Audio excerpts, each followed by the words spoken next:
बुढ़ापे में भी मेरे ससुर की मर्दाना ताकत इतनी ज़बरदस्त थी कि जब भी वे काम करते तो मेरी सास की चीखें निकल जाती। मेरी सास ससुर से हाथ जोड़कर छोड़ने की माफ़िया मांगती। ये एक मेरा पति था जो जल्दी थक जाता था। मैं अपने ससुर जैसा मर्द चाहती थी जो मेरी चीख निकाल दे। एक रात मैं ससुर के कमरे में छुप गई। फिर ससुर ने मेरे साथ उस दिन रात के 11 बज रहे थे। मेरा पति कहीं बाहर गया हुआ था। मुझे कमरे में अकेले नींद नहीं आ रही थी क्योंकि एक तो मैं अकेली थी, ऊपर से मेरे दिमाग में मेरे ससुर और सास के अजीब कराने घूम रहे थे। मैंने सोचा चलो ससुर जी के कमरे की तरफ चलकर देखती हूँ, आज भी वो वही सब कर रहे हैं या फिर सो गए हैं। मैं दबे पाँव ससुर जी के कमरे की तरफ आ गई थी। तब मैंने जो सुना तो मुझे यकीन ही नहीं हुआ। मेरे ससुर जी के कमरे से मेरी सास की मदहोश करने वाली सिसकियाँ मुझे साफ साफ सुनाई दे रही थी। मेरी सास मेरे ससुर से कह रही थी कि अब बस भी करो, मैं ये सब कुछ अब ज़्यादा बर्दाश्त नहीं कर सकती हूँ। तुम बूढ़े हो गए हो लेकिन अभी भी तुम ये सब करते हुए थकते नहीं हो। तब मेरा ससुर मुस्कुरा जाता और कहता मैं अभी कहाँ बूढ़ा हुआ है, अभी तो जवान हूँ और सारी सारी रात मैं तुम्हारे साथ ये सब कर सकता हूँ, तुम ही बड़ी जल्दी थक जाती हो। तभी मेरी सास अजीब अजीब सी सिसकियाँ लेती हुई कहती है अब मैं बूढ़ी हो गई हूँ, अब मेरी ये सब करने की उम्र नहीं है। तुम मुझे सारी रात इतना परेशान करते हो जिससे सारा दिन मेरा बदन टूटता रहता है। अब बस भी करो, मुझे बख्श दो, मैं तुम्हारे सामने हाथ जोड़ती हूँ, अब मुझे छोड़ दो। तभी मेरा ससुर कहता है थोड़ी देर और कर लो, फिर बाद में दूसरी पोजीशन में ये सब करते हैं। मेरे ससुर सास की ये सब बातें सुनकर मेरे दिल में कुछ होने लगा था, लेकिन मैं बदनसीब थी क्योंकि मेरा पति शारीरिक रूप से कमज़ोर था। कभी भी वे मुझे सुख नहीं दे पाया जो सुख मेरे ससुर बुढ़ापे में मेरी सास को दिया करते थे, और जिस तरह बुढ़ापे में मेरी ससुर मेरी सास की चीखें निकालते थे। लेकिन जब भी मेरे पति मुझसे प्यार करते थे तब मेरी तो सिसकियों की भी आवाज़ें नहीं निकलती थी। वे जल्दी ही फ्री होकर सो जाती थी और मेरी प्यास बहुत ही अधूरी ही रह जाती थी।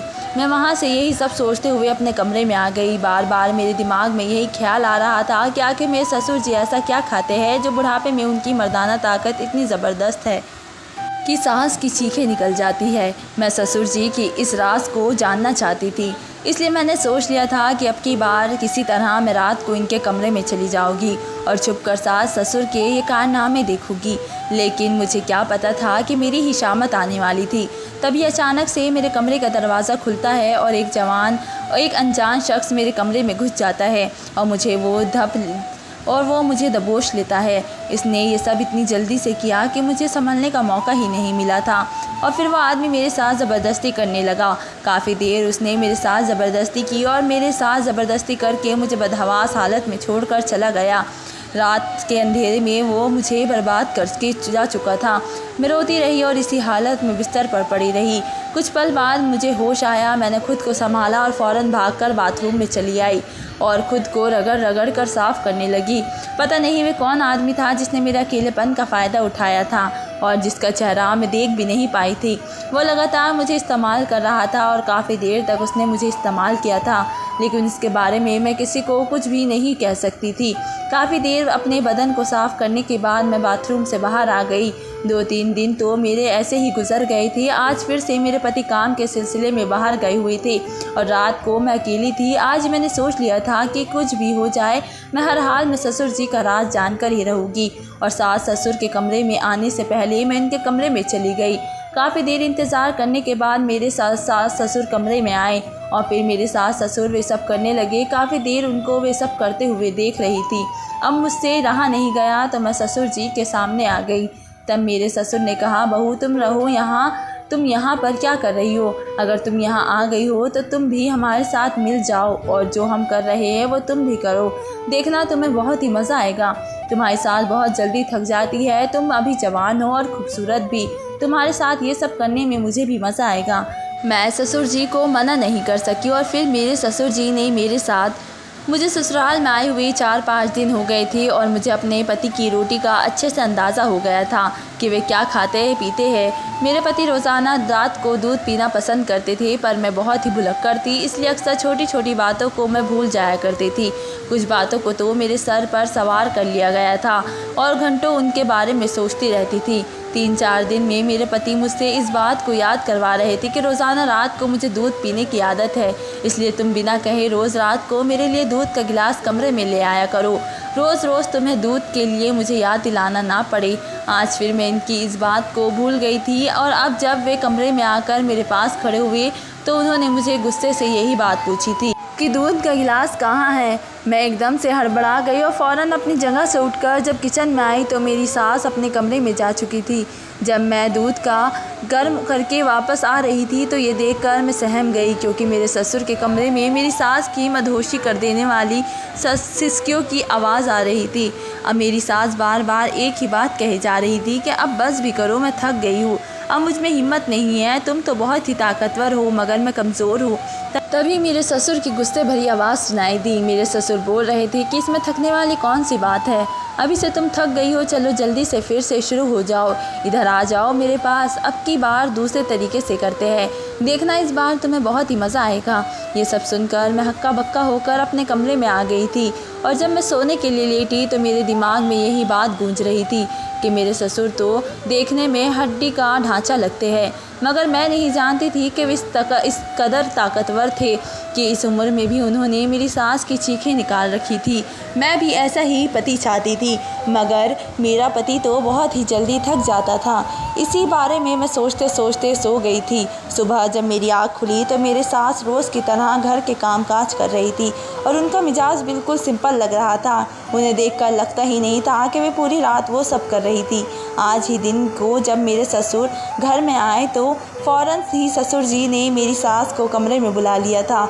मैं अब खाना बना चुकी थी। मैं अपने सास को खाने के लिए बुलाने के लिए उनके कमरे के पास गई तो जैसे ही मैं दरवाजे के पास पहुंची तो ये देखकर मैं हक्का बक्का रह गई कि रात वाला मंजर फिर से मेरी सास इसी बात की तकरार की जा रही थी कि मैं थक गई हूँ, अब बस भी करो और मुझ पर थोड़ा रहम करो, अब इस उम्र में मुझ में हिम्मत नहीं है, बस अब ये कुछ मैं सह नहीं सकती।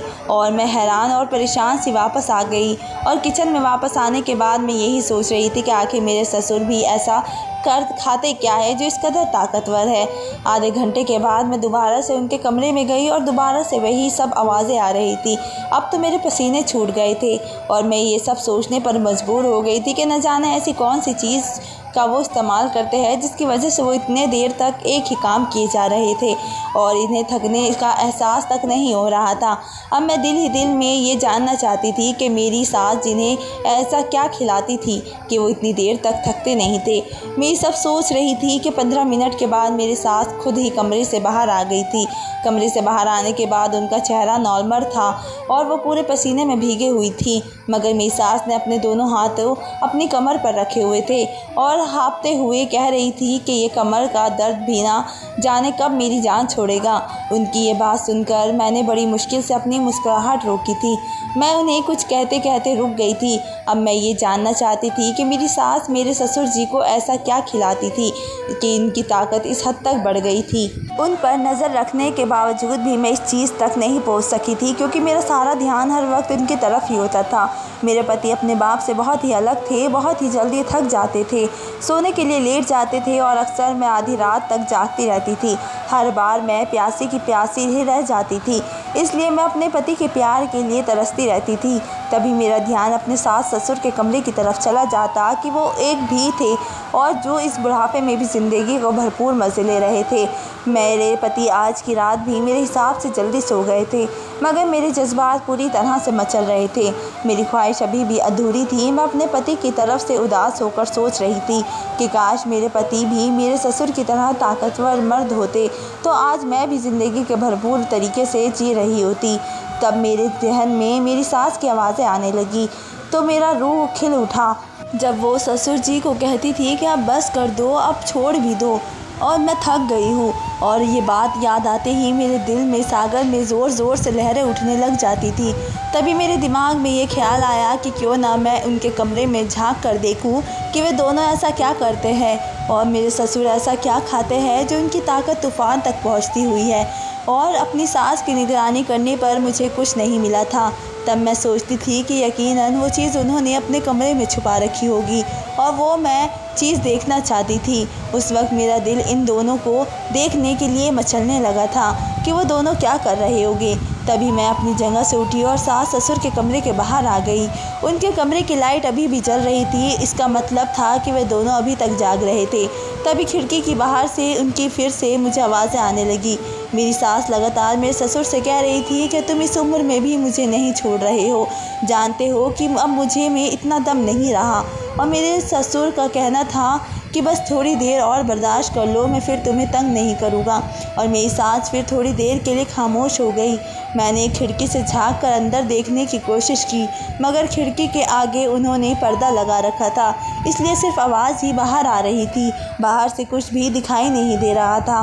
ये देखकर मेरा दिल मायूस हो गया था और मैं बुझे दिल से अपने कमरे में वापस आ गई। जैसे ही मैं अपने बिस्तर पर आकर लेटी तो मेरे पति अजीब से अंदाज में बोले, ये तुम इस वक्त कहाँ से आ रही हो? उनका अंदाज मुझे हैरान कर गया था। मैंने एकदम उन्हें पलट कर देखा। मेरे पति अपनी जगह से उठकर बैठ गए थे और मुझे अजीब सी नज़रों से घूरते हुए बोले, तुम क्या समझ रही थी कि मैं सो रहा हूँ? तुम तो कुछ भी कर लोगी और मुझे पता नहीं चलेगा। उनका अंदाज मुझे हैरान और परेशान कर गया था। मेरे पति बोले, सच सच बताओ, कहाँ पर गई थी तुम? मैं इस सब से हड़बड़ा कर रह गई थी और कहने लगी कि मेरी तबीयत ख़राब थी, मेरा दिमाग फट रहा था, इसलिए मैं बाहर गैराज में चली गई थी।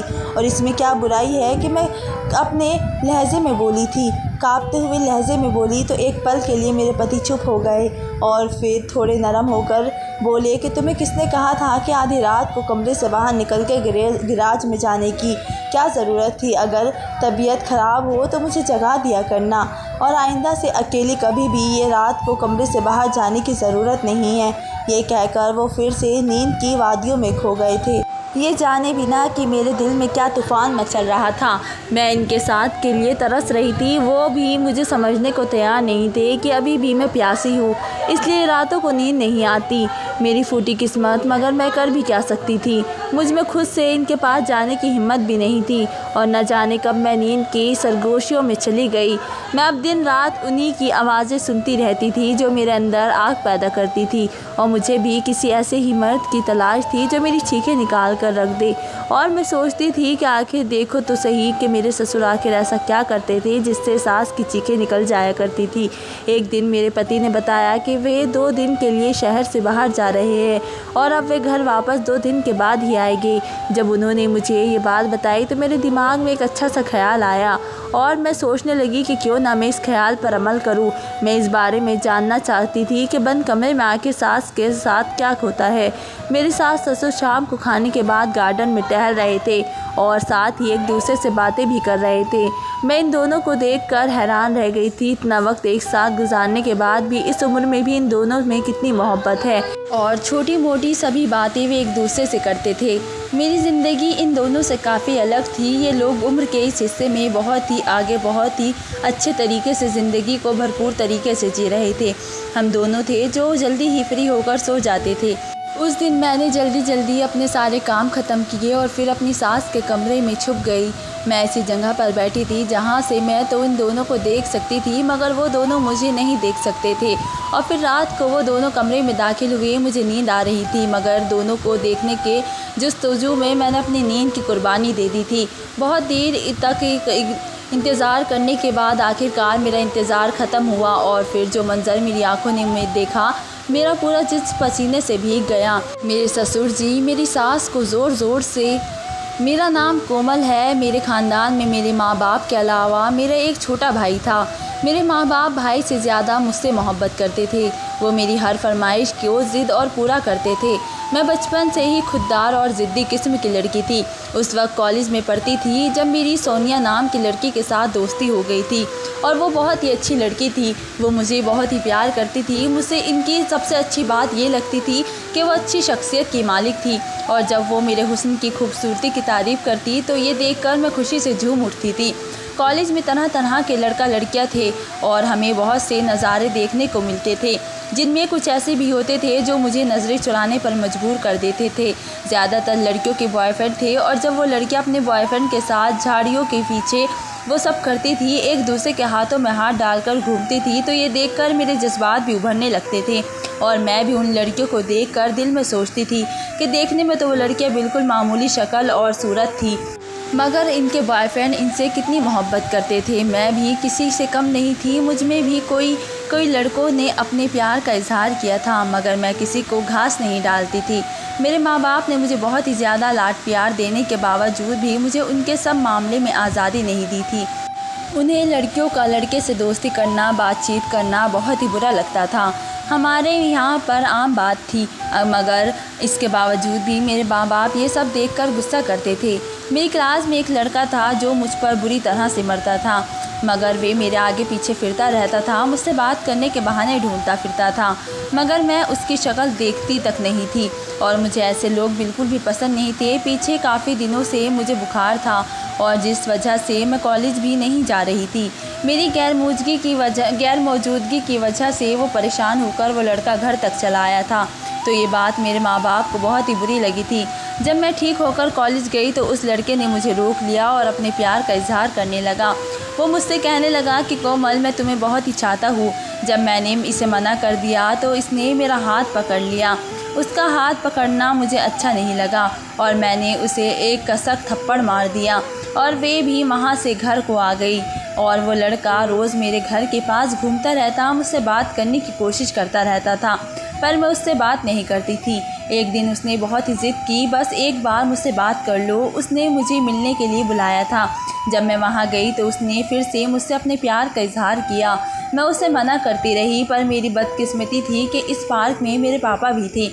जो पापा ने मुझे इस हालत में देखा तो बौखला गए और मेरे पास आकर उस लड़के को मारने लगे और मुझे अपने घर ले आए। और घर आकर पापा ने मुझे भी 1-2 थप्पड़ मारे थे और मेरी पढ़ाई छुड़वा कर मेरी शादी कर दी।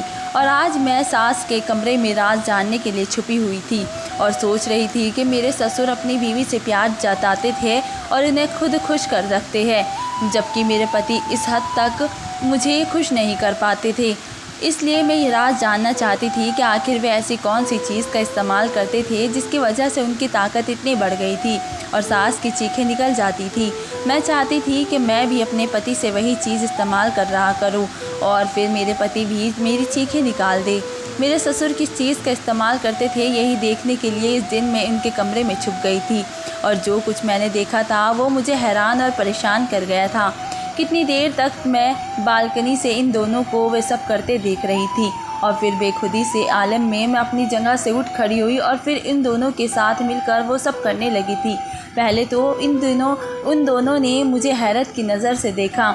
इन्हें यकीन नहीं आ रहा था कि इस वक्त मैं इनके कमरे में कैसे और क्यों मौजूद हूँ। लेकिन वे कहाँ चले गए, जबकि वे आदमी मुझे बर्बाद करके जा चुका था। मैं रोती रही और इसी हालत में बिस्तर पर पड़ी रही। मेरा जिस्म थर थर काँप रहा था। कुछ पल बाद मुझे होश आया तो मैं भागकर बाथरूम में बंद हो गई और ख़ुद को रगड़ रगड़ कर साफ़ करने लगी। न जाने वो कौन सा आदमी था जिसका चेहरा मैं देख नहीं पाई थी और वो लगातार मुझे इस्तेमाल कर रहा था। मैं काफ़ी देर तक अपने बदन को साफ़ करने के बाद बाथरूम से बाहर आ गई। सामने ही मेरे पति परेशानी वाला चेहरा लेकर बैठे हुए थे। मैंने खुद पर जल्दी ही काबू किया और उनके बराबर में बैठकर उनसे पूछने लगी कि आप ठीक तो है, आपके चेहरे पर इतनी परेशानी किस बात की है। मेरा पति कहने लगा, न जाने उसे क्या हो गया है, मुझे समझ ही नहीं आ रहा वो किसकी बात कर रहे थे। रात तक तो वो ठीक था, आज मैं गया तो उसकी हालत अचानक इतनी ज़्यादा ख़राब हो गई कि मैं बिल्कुल भी होश में नहीं आ रहा था। ये बात सुनकर मेरे दिमाग में अजीब अजीब सा ख्याल आ रहे थे। मेरा पति पहली रात को जब गया था तब उनके दोस्त का एक्सीडेंट हो गया था और आज अचानक उसके दोस्त की तबीयत ख़राब होना, मुझे इन सब चीज़ों के पीछे एक ही आदमी का हाथ लग रहा था और वो वही था जो मेरे पति की गैर मौजूदगी में मेरे पास आता था। मैं बिल्कुल खामोश थी और वे मेरी तरफ देखकर कहने लगा, माँ बाप की याद आ रही है और मैं तुम्हें घर ले चलता हूँ। लेकिन मैंने सर ना हिलाया और आंखें बंद करके अपना सर अपने पति के कंधे पर रख दिया। मेरा दिल बुरी तरह से रो रहा था। मुझे अपने आप पर बहुत ही तरस आ रहा था कि मैं कहाँ फंस गई हूँ। शादी से पहले मेरी ज़िंदगी कितनी अच्छी थी और अब मेरी ज़िंदगी तबाह हो गई थी। काफ़ी दिन हो गए थे मुझे अपने माँ बाप से मिले हुए। मुझे उनकी बहुत ही ज़्यादा याद आती थी, अपने सहेलियों की, अपने घर की, सब कुछ मुझे बहुत ही याद आता था। मुझे अपने पति की बाहों में इतना सुकून मिला जैसे मैं तमाम परेशानियों और से सब चीज़ों से आज़ाद हो चुकी हूँ। अगले दिन मेरे पति घर पर नहीं थे और फिर से मेरा इरादा हुआ कि मैं अपने सास ससुर के कमरे में रात गुजारूँ। शायद मेरी सास को इस बात का अंदाज़ा हो गया था, तभी वे मुझसे गुस्से से कहने लगी कि अगर आज रात तुम हमारे कमरे में आई तो मुझसे बुरा कोई नहीं होगा। मैं अपनी सास को लेकर परेशान हो गई। मैंने कहा, माँ जी आपको आखिर किस बात पर ऐतराज़ है, जबकि ससुर जी को और मुझे इस बात पर कोई ऐतराज़ नहीं है, तो आप मुझे ससुर जी के साथ वे काम करने को क्यों रोक रही है। और इसी दौरान मेरे ससुर भी वहाँ पर आ गए और जब हम दोनों की बात करते देखे तो वे हमारे पास आकर खड़े हो गए और सवालिया नज़रों से मेरी तरफ देखने लगे। तब मैंने उन्हें दबे लफ्ज़ों में कहा कि माँ जी रात को आपके कमरे में आने से मना कर रही है। ये सुनते ही मेरे ससुर जी को बहुत ही गुस्सा आया और वे सुर्ख लाल आंखों के साथ सास को देखते हुए बोले कि तुम्हें बहू को मना नहीं करना चाहिए, उसका भी मुझ पर इतना ही हक है जितना कि तुम लोगों का मुझ पर, और तुम उसे मना कर रही हो। जो काम खुद तुम नहीं कर सकती हो तुम इसे तो करने दे सकती हो ना। इसके जाने के बाद मेरी सास कहने लगी, अगर तुम आज हमारे कमरे में आई तो मैं तुम्हारे पति को तुम्हारे खिलाफ़ भड़का दूँगी। ये सुनकर मैं परेशान हो गई। अगर वे मेरे पति को मेरे खिलाफ़ भड़का देगी तो वे मुझ पर गुस्सा करेंगे और उनका गुस्सा बर्दाश्त करना मेरे लिए बहुत ही नामुमकिन था। मुझे अंदाज़ा था कि मेरे पति एक शक्की मिजाज इंसान थे। उनके दिमाग में जब कोई बात आ जाती तो उसका निकलना आसान नहीं होता है। मुझे आज भी वे दिन याद था जब शुरू के दिनों में मैं एक बार कमरे से बाहर चली गई थी तो वे मुझे किस कदर गुस्से से बोले थे कि उनकी आंखों में शक देखकर मैं बहुत ही काँप गई थी। और अगर मेरी सास ने भी इसने कुछ ऐसा वैसा कह दिया तो मैं तो कुछ भी नहीं कर सकती थी। वो तो अपनी माँ की ही बात सुनेंगे, उन्हें ही वो सच्चा खराब देंगे। कि तभी मैंने सोच लिया कि मैं अपनी सास की बात मानूंगी, उनके साथ मिलकर रहूँगी, उन्हें गुस्सा नहीं दिलाऊंगी, करने की कोशिश ना करूँ। ये कहकर सोचकर मैं खाना खाने के बाद जल्दी ही अपने कमरे में आकर लेट गई। मेरा दिल बहुत ही चाह रहा था कि मैं ससुर के कमरे में जाऊं और उनके साथ वो सब करूं जैसा मैंने कल सुकून हासिल किया था, वैसा ही सुकून मैं आज भी हासिल करना चाहती थी। मगर फिर जब मुझे अपनी सास का रवैया याद आया तो मैं डर गई और अपने मन को मार कर जैसे ही सोने लगी तभी दरवाजे पर दस्तक हुई। मैंने दरवाज़ा खोला तो सामने मेरे ससुर खड़े थे। वो मुझे हैरान नज़रों से देखते हुए बोले कि तुम आज मेरे कमरे में आने वाली थी ना, अभी तक तुम आई क्यों नहीं। उनकी बात सुनकर मैं सोच में पड़ गई थी और कहने लगी कि बस आज मेरी तबीयत ठीक नहीं है। मेरे ससुर मुझे कुछ देर खामोश भरी नज़रों से देखते रहे, फिर कहने लगे कि मैं जानता हूँ कि तुम क्यों इनकार कर रही हो। मैंने उनके चेहरे की तरफ सवालिया नज़रों से देखा तो वे मुझे कहने लगे कि तुम शायद अपनी सास की वजह से ये सब कह रही हो, तुम अपनी सास के डर की वजह से मना कर रही हो। नाफिक्र मत करो, वो तुम्हें कुछ भी नहीं कहेगी, मैंने उसे समझा लिया है। अब तुम जल्दी से आओ, मैं तुम्हारा इंतज़ार कर रहा हूँ। उनकी बात सुनकर मैं बहुत ही खुश हुई। सुकून की एक लहर मेरे वजूद में फिर से उतर गई थी। तभी मैं फिर उनके कमरे में आ गई और वो दोनों वही काम कर रहे थे जो काम मैं भी करना चाहती थी। मैं भी फिर उनके साथ शामिल हो गई। आज तो मेरी सास का कल से भी ज़्यादा जल्दी थक गई थी। थोड़ी ही देर गुजरी थी कि सास थकने लग गई और मेरे ससुर को कहने लगी कि आज मेरी तबीयत ठीक नहीं है, आज मैं ये सब नहीं कर सकती। तभी मेरे ससुर कहने लगे कि तुम्हारे साथ मसला क्या है, दिन भर तुम बहुत ही कम वक्त देने लगी हो और जल्दी ही तुम थक जाती हो, फ़ौरन यहाँ पर आओ और अब अगर तुमने अपनी जगह पर बैठी तो मुझसे बुरा कोई नहीं होगा। और फिर मेरी सास हम दोनों के साथ शामिल हो गई। काफ़ी देर तक हम उसी काम में बढ़े रहे। कुछ देर बाद मेरी सास फिर से ही एक तरफ हो गई और कहने लगी कि अब मेरी बस हो गई है और मुझमें हिम्मत नहीं है। उसके बाद हम दोनों वही काम करते रहे और फिर काफ़ी देर के बाद जब मैं थक कर चूर हो गई तो मेरे ससुर खुद ही मुझे कहने लगे कि अब तुम चली जाओ और तुम बहुत थक गई हो। और जैसे ही मैं अपने बेड पर आकर लेटी तो नींद की वादियों में चली गई थी। मैं यही सोचते सोचते सो गई कि आज तो मुझे कल से ज़्यादा सुकून हासिल हुआ है। आज मेरे पति को वापस आ जाना था। मैंने उनके पसंद के रंग के कपड़े पहने थे, अच्छा सा मेकअप किया था और अच्छा सा परफ्यूम लगाकर उनके वापस आने का इंतज़ार करने लगी। तभी उनकी कॉल आई कि वह आज भी वापस नहीं आ सकते, आज भी वहीं पर रहेंगे। ये सुनकर मैं उदास हो गई थी। मैंने तो उनके लिए कितनी सारी तैयारियां की थी, आज रात के लिए मैंने क्या कुछ नहीं सोचा था। मेरे सारे अरमान मिट्टी में मिल गए थे। तभी अचानक से किसी की दरवाजे पर दस्तक हुई। जब मैंने दरवाज़ा खोला तो सामने मेरे ससुर खड़े थे। उनकी जब नज़र मेरे ऊपर पड़ी तो वे मुझे अजीब अंदाज में मुझे देखते हुए कहने लगी, बहू आज तुम बहुत ही खूबसूरत लग रही हो। उनके मुंह से अपनी तारीफ़ सुनकर मैं बहुत ही शर्मा गई थी। वो कहने लगे, बहू अब फ़ौरन से कमरे में आ जाओ, मैं तुम्हारा इंतज़ार कर रहा हूँ। मैं उनके कमरे में आ गई और फिर से हम तीनों मिलकर वे सब करने लगे थे। अब मेरा दिल कर रहा था कि मैं रोज़ रोज़ ही ससुर जी के साथ ये सब काम करूं।